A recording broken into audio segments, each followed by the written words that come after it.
Welcome back to Grandpa's Time. Hey grandkids. So this is the third video in our chess series, and today we're going to talk about, it's kind of a continuation of where I was talking about moves in the second video. These are the exceptions to the rules. So the first one I want to talk about is called en passant, which means it's French for in passing. And so let's just look at the board here for a second. White moved, let's say this. White moved 2 squares on his opening. Let's just say black does that, okay? So white goes here. Now black decides to do that, right? Which they're perfectly allowed to do. It's 2 spaces. What a lot of beginners don't know, he makes that move. I can go like this and capture that piece. All right, just like if he had gone there, because there was this opportunity could have happened, but he bypassed that opportunity, and when he bypassed it, I en passant and take his piece. That surprises a lot of beginners. And don't worry about learning that now. I just wanted to show you that there was an exception to the rule of how pawns move, and en passant is one of the exceptions. That's the exception for pawns. Okay, the next move we're going to talk about is called castling. In castling, you can actually move, this is the one time you can move your king more than 1 space. You move him 2 spaces, and your rook goes there, so it's actually 2 moves in 1. But it only counts as 1 move. Or you could go that way, 2 spaces, and you move your rook immediately to the other side of the king, okay? Or you go that way 2 spaces and move your rook to that side of the king. Now, there's a couple times when you can't do this. So, for instance, if,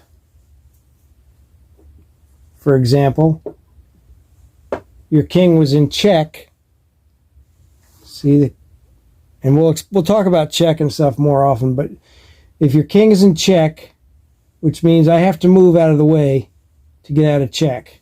I have to deal with the check before I can castle. All right? I can't do a castle if I'm in check, or if moving into a castle would cause me to pass through a check or to be in check after the castle. So you can't have, the king cannot be threatened. Check is when you're threatening the king. And the king cannot be threatened, immediately threatened. So in this case, the queen has my king in check. All right? So I can't do anything with that until I deal with the check. All right?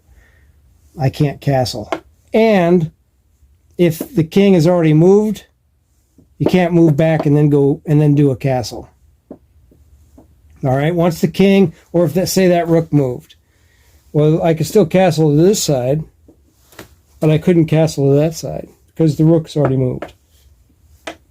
So neither piece can move in order for you to castle. So if that rook moved, I could still castle this way. Okay, but if the king moved, if the king is moved, then I can't castle at all. All right. Now the reason for castling are a couple of reasons. Number one, I think it was invented in order to speed up the game. But what it does is it gets your king into the safety of the corners, okay, and it puts your rook more in the center where the action's going to be, okay. So that's castling. I know it got a little complicated with trying to explain check, and I'm going to explain check, I think, in our next video, so that this makes more sense to you. Okay, so that's en passant and castling. Those are the 2 kind of weird moves, and a lot of beginners don't understand why they do it or what it's for, or that it even is possible to do it. But now you know en passant and you know castling. Now in the next video, we're going to explain more about check and checkmate, so that you can kind of put all this together, and then the video after that will be where you actually see a game played.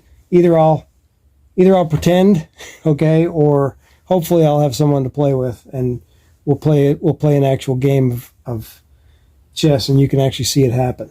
All right. Thanks for watching.